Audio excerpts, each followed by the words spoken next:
बोलिए नारायण भगवान के। कल के अध्याय में हम लोगों ने कथा में श्रवण किया है कि पथि प्रगृहा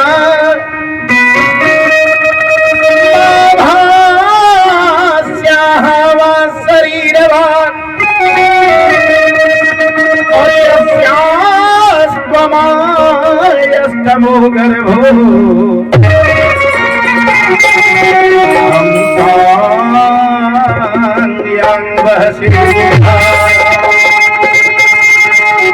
प्यारे कंस से अपने बहन की विदाई बड़ी धूमधाम से कर रहा है। और जैसे ही धूमधाम से विदाई करना शुरू कर दिया, स्वयं घोड़े पर सवार होकर ड्राइवरी सीट पर चढ़कर रथ का संचालन कर रहा है, रथ को हाँक रहा है। अकस्मात आकाशवाणी होती है,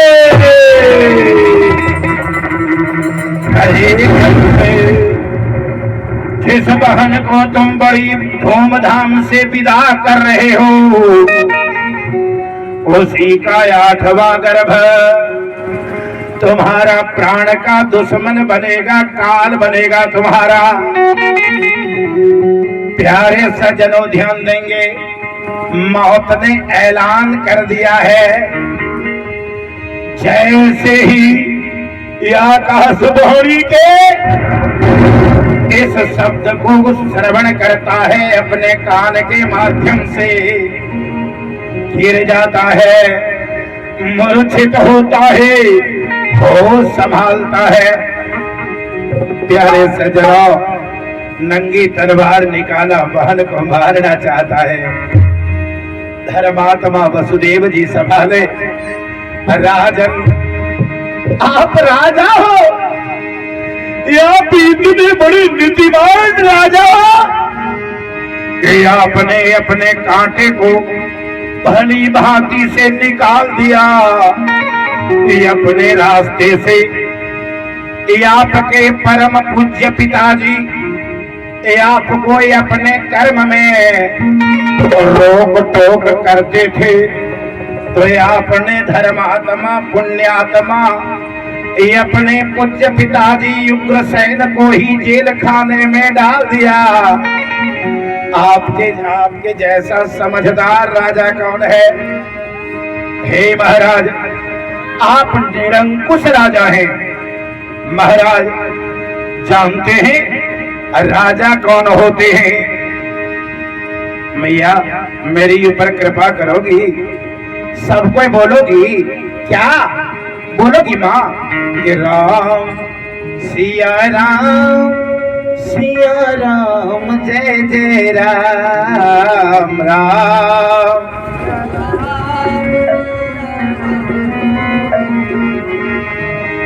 राम सिया राम जय जय राम।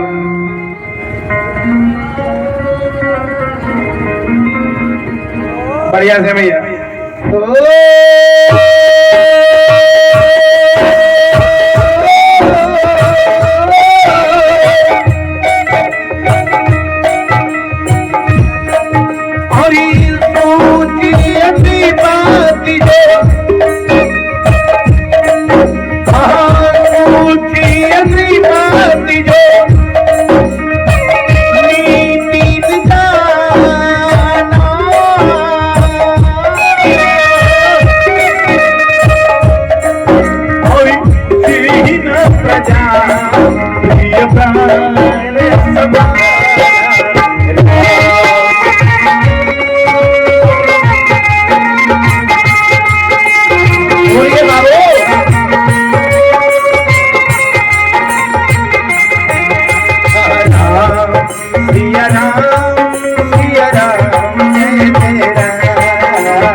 और जिनको ये अपनी प्रजा प्राणों के समान प्यारी नहीं होती। हे राजा, हे भोजराज कंस, वैसे राजा शोचनीय होते हैं, है क्या नहीं? और आप तो पुण्यात्मा धर्मात्मा हो। और जानते हो महाराज, जो चक्रवर्ती सम्राट होते हैं ना, उनका आभूषण वह क्षमा रूपी आभूषण को धारण किए होते हैं। हे राजन, आपकी बहन है और दया की पात्र है, इसके गुनाहों को आप क्षमा कर दीजिए। 8वां गर्भ आपका काल है ना, ये वासुदेव जी का, ये वासुदेव जी की प्रतिज्ञा है। मैं इसके 8वें लाल को आपको दे दूंगा। बड़ी अच्छी बात लगी, प्यारी बात लगी। कंस को प्रशंसा भरी बातें अच्छी लगी। प्यारे सज्जनों, जो मायावी जीव होता है, जो सांसारिक जीव होता है ना, ये अपनी जब प्रशंसा सुनता है किसी के मुंह से, तो लगता है प्रशंसक के लिए अपना जान हाजिर कर दे। और अगर किसी के द्वारा ये अपनी आलोचना सुनता है, आलोचना माने शिकवा शिकायत, तो लगता है इसका हम जान निकाल लें। प्रेम से बोलिए नारायण भगवान की। कंस बड़ा गदगद हो गया, कहे बड़े सुंदर, आप तो मेरे जीजा जी हो, है ना? चलिए, आपको मैं क्षमा किया। देवर्षि नारद जी के कहने पे प्यारे सज्जनों, वसुदेव और देवकी जी के एक एक प्यारे सज्जनों, ये अपने बहन बहनोई को 7 दरवाजे वाले जेल खाने में डाल दिया। आखिर क्यों नहीं? जो हमारे ठाकुर जी हैं कि 7 स्वर्ग अपवर्ग सुखा हरिय तुलाए कयंगे, तुलन काहे सकल मिले, जो सुख तब सतसंग। इस सतसंग की अधिष्ठात्रा मात्र कारण मेरे ठाकुर जी को क्यों नहीं 7 तह के अंदर रखना होगा। डाल दिया। कंस माला की उपमा देकर के बताया था कि चाहे जहां से भी गिनती करोगे, 8वां गर्भ पहला भी बन सकता है, दूसरा भी, तीसरा, चौथा, 5वां, 6वां, 7वां, कहीं भी 8वां गर्भ आकर के तुम्हारे मृत्यु का कारण बनेगा। एक एक वसुदेव जी और पुत्र होते जा रहे हैं। सज्जना, ये अपने पुत्रों के यमराज के हवाले निमखावली करते जा रहे हैं। लेकिन हमारे वाजिष्ठर कंस एक एक करके सभी पुत्रों के पैर को पकड़कर जेल खाने में स्थापित शिलाखंड पे पटक कर मार रहा है। प्यारे, एक एक कर उनके सारे पुत्र मौत के हवाले होते जा रहे हैं। एक ममतामयी, वात्सल्यमयी, करुणामयी प्रतिमूर्ति स्वरूपा एक माँ, ये अपने बच्चे के दर्द को कैसे सह सकती है? कंस के पाप का घड़ा भरते जा रहा है। भगवान की प्रतिज्ञा पूरी होती दिख रही है। भगवान की प्रतिज्ञा क्या है? थोड़ा सा हम लोग शास्त्र में देख लें, भगवान का वचन क्या है? अरे जब जब हो धर्म के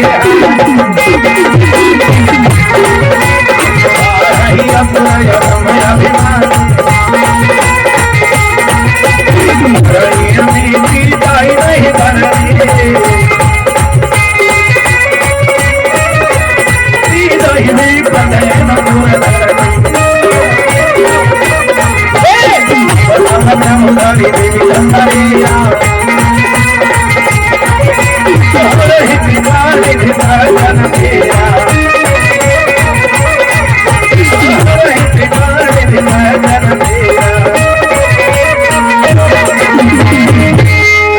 नहीं नारायण भगवान के कंस के पाप का घड़ा भरती जा रहा है।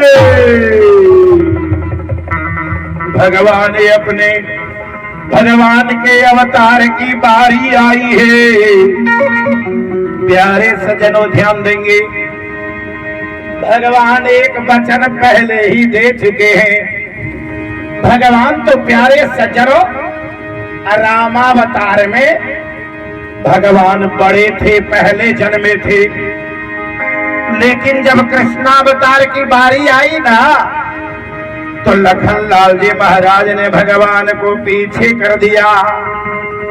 क्यों पीछे कर दिया? प्यारे सज्जनों जानती हो मेरी माँ, थोड़ी सी एक झलक दिखाते हैं। क्या झलक है?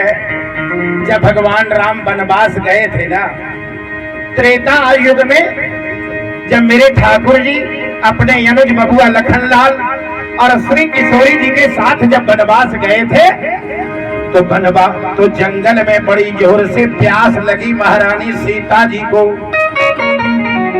क्यों? अच्छा बताइए, भगवान को कभी प्यास लग सकती है क्या?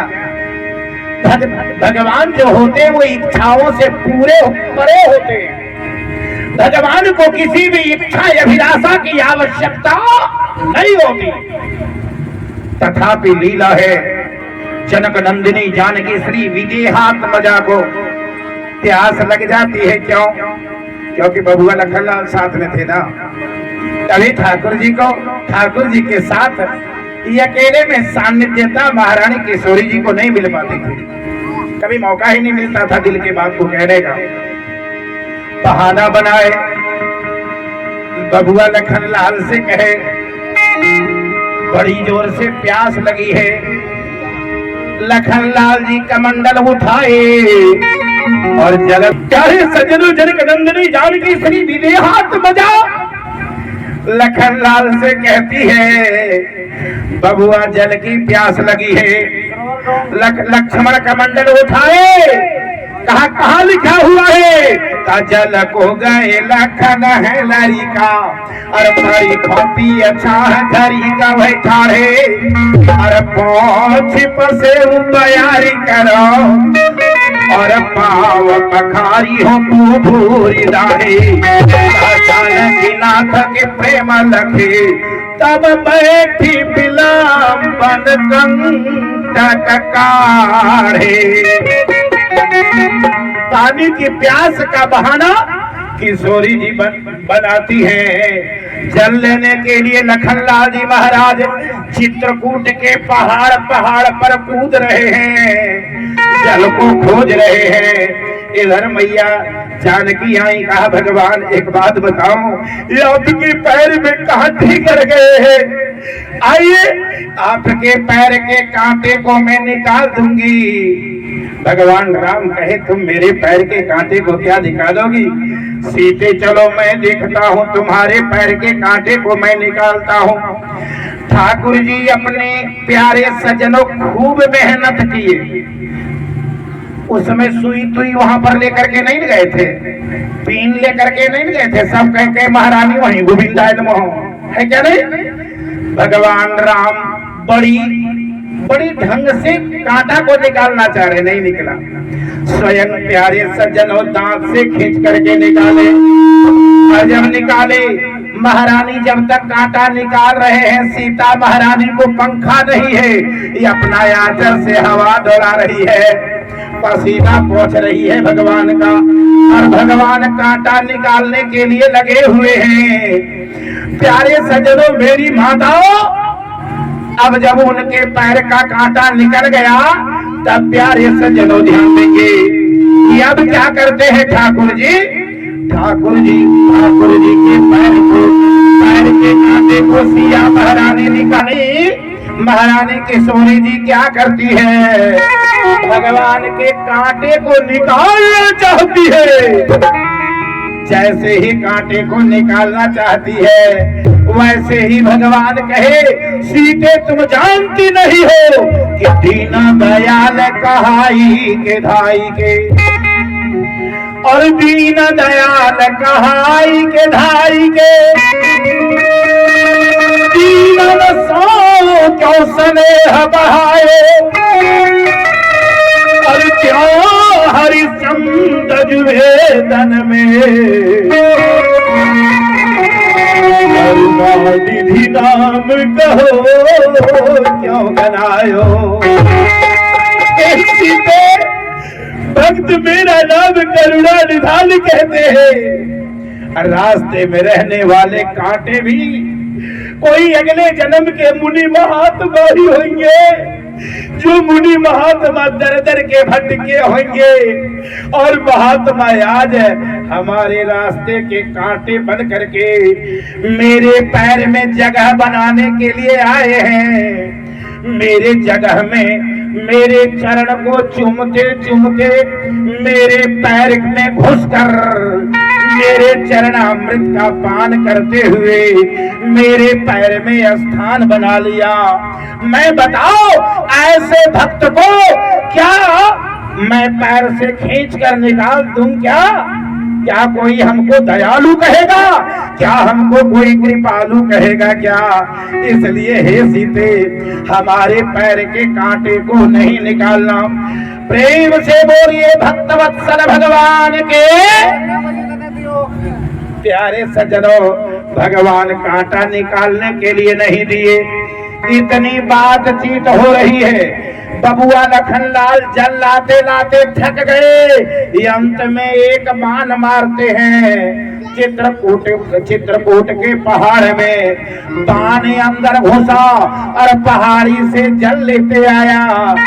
जिस जल का नाम हुआ, वहां पर लखनलाल जी महाराज महादेव से कहे, हे महादेव, ये अपने जटा में रहने वाली गंगा मैया को आप भेज दीजिए, और नहीं तो जहां गंगा जी निकली हैं वहीं से उनके उद्गम स्थान में ही सुखा दूंगा।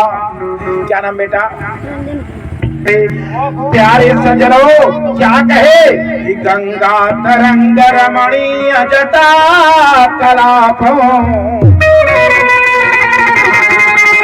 गौरी निरंतर विभो तवाम भागम, नारायण प्रियमनं यमदा पहारम,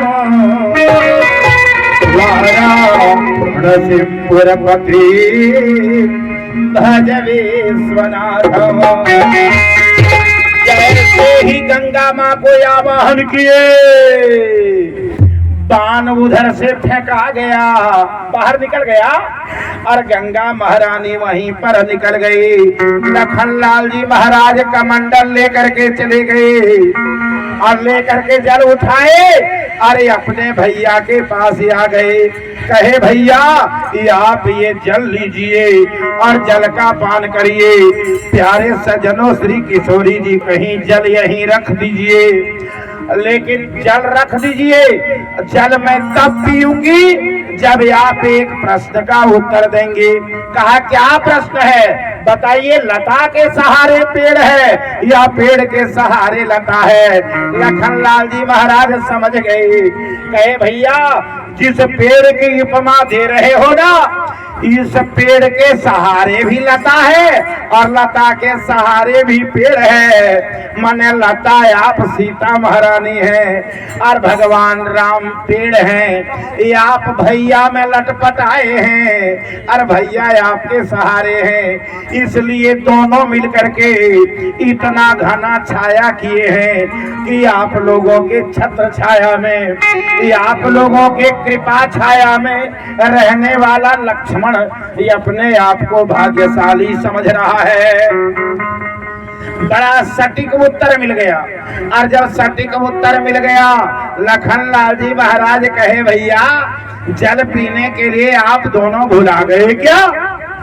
ये आपको मालूम नहीं है छोटा भाई को कितना कष्ट होता है बड़ा भाई के ऑर्डर का पालन करने में।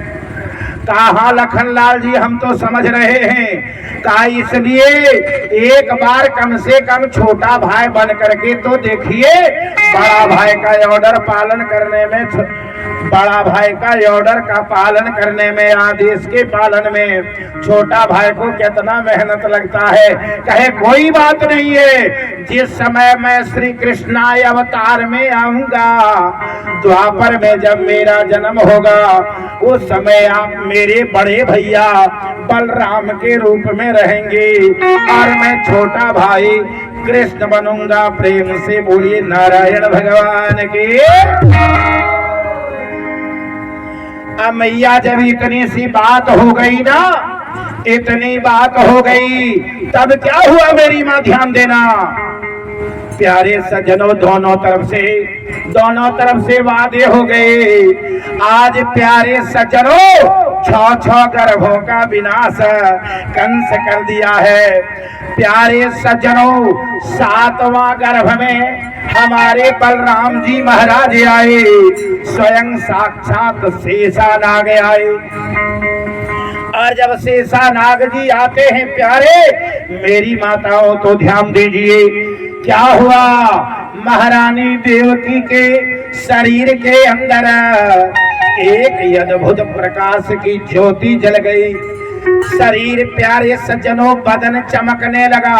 कंस के सेवकों ने अनुचरों ने कहा राजा कहा क्या है, बड़ा अद्भुत चमत्कार हो रहा है। जेल खाने के बिजली बल्ब ऑफ कर दिए गए, फिर भी देवकी के शरीर से ही लाइट झकाझक जल रहा है। कंस डर गया, हो न हो इसी गर्भ में मेरा काल आने वाला है। साक्षात नारायण भगवान आने वाले हैं, इसलिए प्रत्येक दिन जाना चाहिए। कौन दिन प्रकट हो जाएंगे इसका कोई भरोसा। कंस चक्कर लगाना शुरू कर दिया। प्यारे सज्जनों एक दिन की बात रात्रि के बेला में उस समय आ गया जिस समय महारानी देवकी गहन निद्रा में सोई हुई थी। प्यारे सज्जनों गहन निद्रा में सोई हुई है, परिणाम क्या होता है ध्यान देंगे। प्रेम से बोलिए नारायण भगवान की।